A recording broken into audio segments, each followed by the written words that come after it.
नमस्कार साथियों, एक बार फिर से स्वागत है आपका इस वीडियो में। और इस वीडियो में हम बायोलॉजी के टॉपिक्स के बारे में बात करेंगे। ओके, बायोलॉजी के कौन कौन से ऐसे टॉपिक्स हैं जो आप एग्जाम से पहले पढ़ के जाएंगे, जिनसे क्वेश्चन बनने की पॉसिबिलिटीज हैं। चलो, पहला जो टॉपिक है जिसको आप अपनी प्रेफरेंस में रखेंगे वो है आपका टिश्यू। ज़्यादातर एजुकेटर आपको सेल बताते हैं, बट मैं सेल को ओवरकम करते हुए मैं आपको टिश्यू बता रहा हूँ, क्योंकि टिश्यू आपके लिए इम्पोर्टेंट टॉपिक है। टिश्यू में आप क्या है, इनके टाइप्स के बारे में आप अच्छे से पढ़िएगा। टाइप्स के साथ साथ ये देखिएगा कि कोई भी टिश्यूज़ है उसके फीचर्स क्या है। ओके, ये कई बार पूछ रहा है। अभी रिसेंटली एनडीए में बड़ा डिटेल में जाके सवाल पूछा है कि भाई जो एनिमल टिश्यूज़ होते हैं, और एनिमल टिश्यूज़ में जो वन काइंड ऑफ टिश्यूज होता है एपिथेलिया। एपिथेलिया के जो टाइप्स होते हैं इनका काम क्या होता है। जैसे हमारे किडनी में कौन से प्रकार के एपिथेलियम पाए जाते हैं, ईसोफेगस में कौन से पाए जाते हैं, फूड पाइप वही ईसोफेगस, या माउथ की लाइनिंग में, ये सब बड़ा डिटेल में पूछ रहा है, तो ये आपको पता होना चाहिए। ओके, टाइप्स वगैरह ये आपको पता होना चाहिए, साथ में फंक्शन। ओके, दूसरा फिर आपका, आप सेल के बारे में जरूर पढ़ के जाइएगा। अच्छा, सेल से जो क्वेश्चन मैं कहूँगा, सेल में पहला तो आ जाता है function. Function of the organelles.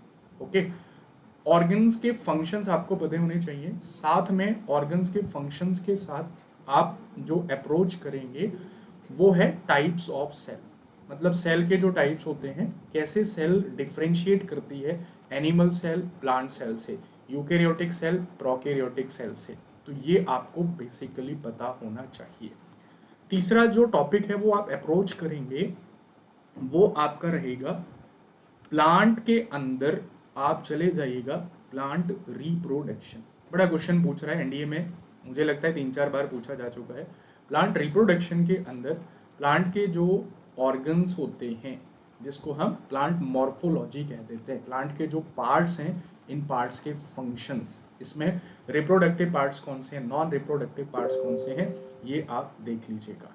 उसके बाद बायोलॉजी के अंदर यदि मैं बात करूं, ओके, तो डाइवर्सिटी, स्पेशली सीडीएस वाले बच्चों को मैं कहूँगा, डाइवर्सिटी के अंदर जो क्लासिफिकेशन है, उस क्लासिफिकेशन में भी मैं इसको क्लासिफाइड कर देता हूँ कि इसमें आप प्लांट के क्लासिफिकेशन 5 होते हैं, बड़े इंपॉर्टेंट हैं। ठीक है, स्पेशली मैं सीडीएस वालों को टारगेट कर रहा हूँ, एनडीए वालों का भी इंपॉर्टेंट है। प्लांट, और प्लांट के साथ साथ एनिमल्स के अंदर आप चले जाना वर्टिब्रेट्स में। ओके, बड़े इंपॉर्टेंट होते हैं, ये आप करके जाइएगा। और लास्ट बट नॉट लीस्ट, जो नेक्स्ट है आपका, कि आपको डिजीज, ये थोड़ा आप देखिएगा। ओके, डिजीज और इनका ट्रीटमेंट। ओके, ट्रीटमेंट में जो टेक्निक्स हैं, जैसे कोई भी टेक्निक्स है, X-ray, CT scan, MRI, ECG, EEG, DEXA, ये इनमें किसका यूज होता है, किस ऑर्गन्स के लिए, क्या प्रिंसिपल्स हैं, ये आपको पता होना चाहिए। यदि कि इन 5 टॉपिक पे भी आप कमांड करके जाते हैं, तो मैं आराम से कह सकता हूँ कि 6 से 7 क्वेश्चन तक आप अपना टारगेट कर सकते हैं। ओके, इसके अलावा वन मोर एड ऑन जो आप कर सकते हो, वो आपका आ जाता है फिर ह्यूमन बॉडी। अच्छा, ह्यूमन बॉडी के अंदर बहुत सारे ऑर्गन्स होते हैं, लेकिन उन ऑर्गन्स में कई बार बच्चा क्या होता है, उसको ऐसा लगता है कि भाई मैं तो नहीं कर पाऊंगा। तो जितने ऑर्गन्स आप करके जा सकते हो बॉडी के बारे में, देखो जितना जान लोगे उतना ही कम है। बॉडी तो क्या है, अनंत है, इसको कितना भी जान लो फिर भी कुछ ना कुछ रह ही जाएगा। ह्यूमन बॉडी से एक क्वेश्चन बन जाता है, इसको भी आप अप्रोच कर सकते हैं। ओके, तो दीज आर सम बायोलॉजीज टॉपिक्स जिन पे आप कमांड कर सकते हैं। एंड अनअकैडमी ने दिया है आपको ये special offer, that is a sure NDA preparation with these test series. Okay, Unacademy के टेस्ट सीरीज है, इसको आप एनरोल कर सकते हो। टेस्ट सीरीज हमेशा से आपके लिए इंपॉर्टेंट होती हैं, ये आपके कॉन्फिडेंस को बिल्डअप करती हैं।